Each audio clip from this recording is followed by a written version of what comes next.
information right there. Thank you, Lena. It's 8:36 right now with the Chevron Houston Marathon happening this weekend. There are going to be a lot of people who have no choice but to get out in those freezing temperatures. Studies show, though, that serious heart issues tend to spike in cold weather. We are your station for health, and here to talk more about this is Dr. James O'Neill, a cardiologist affiliated with Memorial Hermann Memorial City Medical Center. Good morning to you, and thank you for being here. Good morning. Well, we're glad you're here. I tell you what, we're a little spoiled in Houston because we don't have temperatures freezing very often. But you've got a huge event where there are going to be a massive number of people outside this weekend. So we want to just make sure they stay safe. What's the deal with cold weather and what's going on with your heart?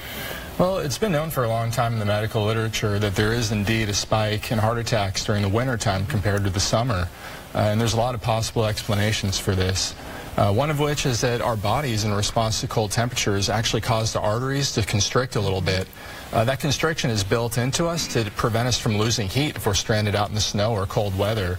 But unfortunately, one of the consequences is that it increases the resistance against which the heart has to pump. So it makes the heart do more work. Also, there's more viral infections going around in the community, like influenza, which has definitely been linked to heart attacks. And people are also not really doing the heart-healthy things that they do in the summertime, like getting outside, doing physical activity. You know, there's all these comfort foods around in the wintertime. People are cold, they just want to eat something tasty. And so there are several explanations in terms of why we see this increase in heart attacks in the winter. And then for something like the marathon, would you be more concerned about the people who are actually out there exercising, who do exercise on a regular basis, obviously, if they can run 26 miles, or more about the people who might be sitting there and cheering them on who are out in the cold weather, who might not be quite as active? Well, that's a great point. I mean, you think about the people who are working out so hard and exercising to such extreme extents. But, you know, these people are trained athletes. They've been training for this race for a long time. A lot of people who are going out into the cold who aren't very well conditioned and may have chronic medical problems may be at higher risk.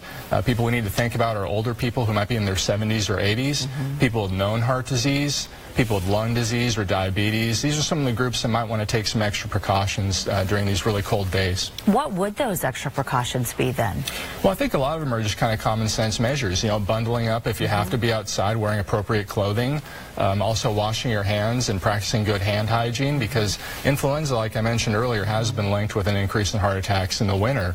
But I don't want people to be panicked and being afraid to leave their homes. I think really the best precautions we can take against heart disease in the winter are the same ones that we take in the summer, like avoiding cigarettes, keeping your cholesterol under control, eating a healthy diet, getting physical activity if you can, keeping your blood pressure under control, and if you're diabetic, keeping your blood sugar in control. Yeah, well, I'm so glad that we're having this conversation, because I think when any of us think about going out in the cold, we're only worried about, oh, how miserable are my fingers and toes going to feel, or, you know, it's going to be uncomfortable, but you don't necessarily think about a serious medical problem like this. If you were to have a symptom, what would that be? What would a concern be if you're sitting out there and all of a sudden, would you have chest pain, numbness in your arm?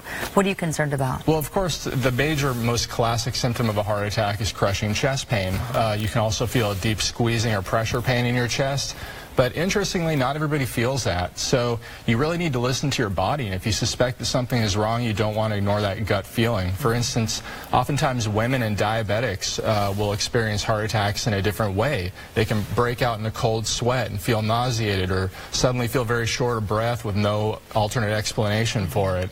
There can be kind of a tightness radiating up into the jaw or down into the left arm. So there are a lot of different ways people can experience a heart attack. I mean, one of the classic scenarios is that people will be, you know, thinking they'll have indigestion, but they'll be having a heart attack, and vice versa. People will think it's a heart attack, but they're having indigestion. They can be very hard to tell the difference between sometimes. So just get help if you feel like, if you have that scary sense. Don't ignore that inner voice, yeah. Dr. O'Neill, thanks for coming in from Memorial Hermann. Great to see you here Absolutely, today. thank you. 8:40 right now. Ruben Dominguez has a look at what